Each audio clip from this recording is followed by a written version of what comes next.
Thank you, Mr. Bassel. I now would like to invite Mr. Charlie to please join us, Head of Equity and Fixed Income here at the London Stock Exchange, to say a few words of welcome. Thank you. Good morning, everyone. I'd like to give you a very, very warm welcome to the London Stock Exchange. My name is Charlie Walker, and I run the Equity and Fixed Income Primary Markets businesses here at the LSE. The agenda for the Economic Forum today will encompass discussions around geopolitics and the implications for capital markets, dual listings across Saudi and the London Stock Exchanges, giga projects, and the Saudi NOMI market, among many, many other things. And that's just a sort of short abbreviation of the topics for today. The UK and Saudi Arabia have a long-standing relationship and track record of collaboration. And LSEG specifically in the Kingdom have been partners and collaborators across all of our various business units. That's capital markets, data and analytics, and post-trade. Our historic businesses have now been present in Riyadh for over 3 decades. And we have a team of 25 people on the ground that serve over 200 government and institutional clients. It's a presence we're very proud of. We're extremely proud also to have supported Saudi fixed income issuances from sovereigns to corporates, from sukuks to greens. In total, 45 Saudi bonds are now listed on the LSE, and they've collectively raised over $70 billion. Saudi Arabia recently moved their conventional and sukuk sovereign bonds to the LSE from Dublin, and we were of course delighted to support Aramco on their landmark transaction. The integration of LSEG and Refinitiv, which is now only a year and a half old, has brought together a much wider offering, which we hope to support the delivery of Saudi Vision 2030 and also to serve the Saudi financial services industry and its largest corporates. With regards to market conditions, and I'm sure we'll hear a lot about this today, the environment has changed quite substantially over recent months. I'm sure that's not lost on anyone. Last year, the LSE was the largest listing venue globally for IPOs outside of the US and China. We had companies raise over £60 billion of capital on our markets. And in IPO terms, over 40% of the proceeds raised were by technology and consumer internet companies. And then we went into this year. Interest rate rises started, followed by the invasion of Ukraine, and now inflation concerns have reduced capital raising activity globally. And so we've seen investors tilting their portfolios away from higher growth stocks to those that are seen as being more defensive and more resilient towards inflation. And you can see this in how markets have performed.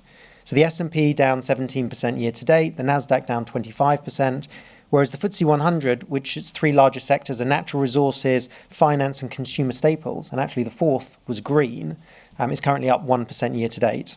Tadawul's index is currently up about 6%. So transactions in the right sectors and geographies are still getting completed. In London last week, we welcomed the world's largest, or one of the world's largest, wind turbine manufacturers from China that utilised the London-Shanghai Stock Connect, a dual listing project that exists between the London Stock Exchange and the Shanghai Stock Exchange. In the GCC region, we've seen transactions like Jahez and Barogue and Tcom all complete. And the message being that whilst markets are cautious currently, they are starting to open for the right companies, and we're hopeful that activity will pick up as we go past the summer months this year. It's at times like this that London's place as the world's most international market is crucial to the companies and the investors who use it. Since 2019, 5 out of our 10 largest IPOs on the LSE have been by international companies. Those are companies that aren't incorporated in the UK, aren't headquartered in the UK, or don't have their primary operations in the UK.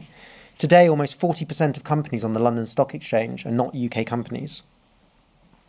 The companies coming to the London Stock Exchange are seeking access to a deep and internationally diverse pool of capital, and that includes about $500 billion of funds that are sitting in UK-mandated funds that can only invest in companies that are listed on the London Stock Exchange, regardless of where the underlying operations of the business are.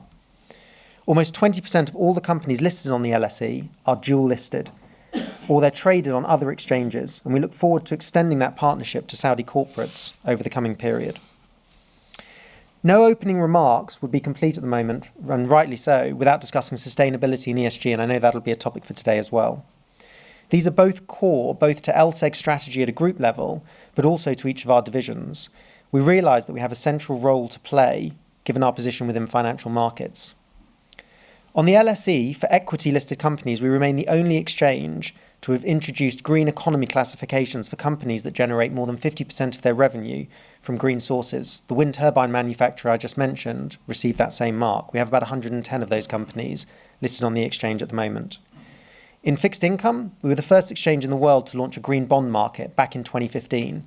We've now extended that to become our sustainable bond market. We have over 360 instruments listed, and they've raised over £100 billion equivalent as of today. In the fund space, we will shortly be announcing and launching a voluntary carbon market, again, a world first. That market will allow funds to raise capital to invest in projects that generate voluntary carbon credits. And instead of dividending out a cash dividend, the fund will dividend out a voluntary carbon credit. It's designed to increase the supply of voluntary carbon credits, utilising all the existing regulatory and technology infrastructure that we have at the LSE.